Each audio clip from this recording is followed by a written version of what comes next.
Sem perder muito tempo, então, Thiagão, peço para você colocar aí o nosso primeiro GC, a gente vai abrir falando de noticiário político, né?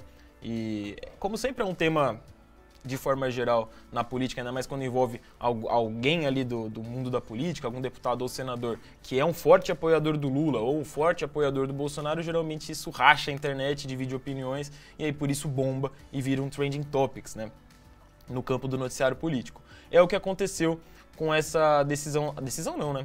Com o resultado de uma investigação da Polícia Federal, um relatório da Polícia Federal, que apontou o autor do pedido da CPMI dos atos golpistas de 8 de janeiro, o deputado André Fernandes, como alguém que estava incitando os ataques golpistas do 8 de janeiro, lá em Brasília.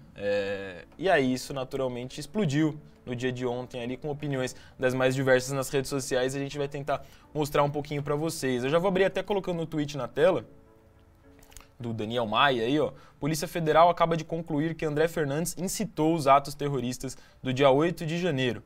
Ele é autor do requerimento da CPMI, que pode ajudar a caçar o seu próprio mandato, agora que ele está na mira da Polícia Federal, né? Um verdadeiro gênio, ironizou ali. Esse é o deputado André Fernandes, para quem não tem familiaridade, né? Ele é um deputado, hoje deputado federal, era deputado estadual, pelo estado do Ceará, pelo partido PL, né, do ex-presidente Jair Bolsonaro, é um forte apoiador nas redes sociais como influenciador digital do Bolsonaro, bombou inclusive, né, nessa onda bolsonarista desde 2018 ali, ganhando força, ganhando alcance, e aí passando de deputado estadual para deputado federal. Mas daqui a pouco a gente conta um pouquinho mais sobre o André Fernandes. Eu vou passar para vocês, como sempre ali, as principais informações sobre o caso. Essa é a notícia, o autor do pedido da CPMI do 8 de janeiro incitou atos antidemocráticos, conclui a Polícia Federal, né? O relatório aponta que ele cometeu crime ao incitar a população por meio de mensagens para realizar ataques contra os poderes constituídos. A notícia ganhou repercussão porque o André Fernandes foi o autor do pedido dessa CPMI que começou ontem lá em Brasília para a investigação parlamentar dos atos golpistas. Eu separei um trecho aqui do relatório da Polícia Federal para ler para vocês. O investigado publicou a imagem da porta, abre aspas aí para a Polícia Federal aqui. O investigado publicou a imagem da porta de um armário vandalizado, naquele mesmo dia, do Supremo Tribunal Federal, contendo a inscrição do nome do ministro Alexandre de Moraes, na qual inseriu a seguinte legenda: quem rir vai preso. Depreende-se que ele coadunou com a depredação do patrimônio público praticada pela turba que se encontrava na Praça dos Três Poderes e conferiu ainda mais publicidade a ela. Esse é um trecho da decisão. Ali vão deixando as opiniões de vocês no chat, beleza? Esse relatório da Polícia Federal já foi encaminhado pelo ministro do STF, justamente o Alexandre de Moraes, para a Procuradoria-Geral da República, que agora tem 15 dias para se manifestar. Vamos ver o desenrolar dessa história em paralelo à própria CPMI que está rolando lá em Brasília. Vou mostrar mais um tweet sobre o caso aqui para vocês, do Lázaro Rosa. Ótima notícia, a Polícia Federal conclui que o deputado bolsonarista André Fernandes, do PL, autor do pedido da CPMI dos atos golpistas, incentivou os atos golpistas no dia 8 de janeiro, né? É uma notícia que chama a atenção aí por essa situação dele ser o autor e agora possivelmente se prejudicar na investigação parlamentar, já que ele está sendo apontado pela PF como um dos criminosos, assim, entre aqueles que incentivaram os atos. Daqui a pouco eu mostro um outro posicionamento que vai ao apoio ali do André Fernandes. Antes eu vou ler para vocês a nota que ele divulgou para a imprensa ontem. O André Fernandes disse o seguinte, abre aspas: se fazer uma crítica ao ativismo judicial for crime, então não existe mais democracia no Brasil. Gostaria muito de depor na CPMI do 8 de janeiro, dessa vez publicamente, à luz do dia, para que o povo brasileiro veja o quão absurdo é essa investigação. Então é um assunto que ainda vai dar muito pano para manga aí. Vão deixando os votos de vocês na nossa enquete, qual o assunto do Trading Topics de hoje mais te interessa. Deixa eu ver o que o Thiagão vai votar hoje. A reunião do Lula com a Marina Silva e com a Sônia Guajajara vai ser o nosso próximo assunto aí. O Thiago votou nela e é a que está, em princípio, aí, ganhando mais votos na nossa enquete. Você que ainda não votou vai deixando também um salve pro Boris aí no chat, pro Guilherme, pro Jefferson. O Jefferson já deixou a opinião dele sobre o tema. Mesmo que por hipótese seja verdade, a CPMI é direcionada para verificar os crimes do MST, não de 8 de janeiro. É que são várias CPIs, CPMIs que estão rolando em paralelo, Jefferson. Tem a do MST, mas tem também essa dos atos golpistas aí. São diferentes investigações parlamentares acontecendo ao mesmo tempo, né? Por isso que, cara, diariamente a gente vai acabar noticiando alguma coisa dessas CPIs, CPMIs, porque o pau tá diariamente quebrando lá em Brasília. Boa tarde para Adriano também chegando aí, o Frederico, vamos que vamos. Falei que ia mostrar, né, um outro posicionamento, agora que a gente acabou de dar voz ao André Fernandes, a nota dele. A deputada federal, também deputada e também do PL, a Carla Zambelli, trouxe um trecho de uma fala do André Fernandes em que ele faz um paralelo com uma outra manifestação que aconteceu em Brasília, né, que no entendimento dele também foi criminosa, e no entendimento da justiça na época também, só que aí não era uma manifestação atribuída à direita, ali era uma manifestação atribuída à esquerda. E aí ele faz um paralelo meio que se defendendo, né? É como ele se defendeu aí nesse caso. Vamos dar um play no vídeo. Senhor presidente, gostaria aqui de antemão agradecer todos os parlamentares que assinaram o nosso requerimento para criar essa CPMI do 8 de janeiro, do qual temos total interesse que seja investigado, linha por linha, pessoa por pessoa, detalhes por detalhes.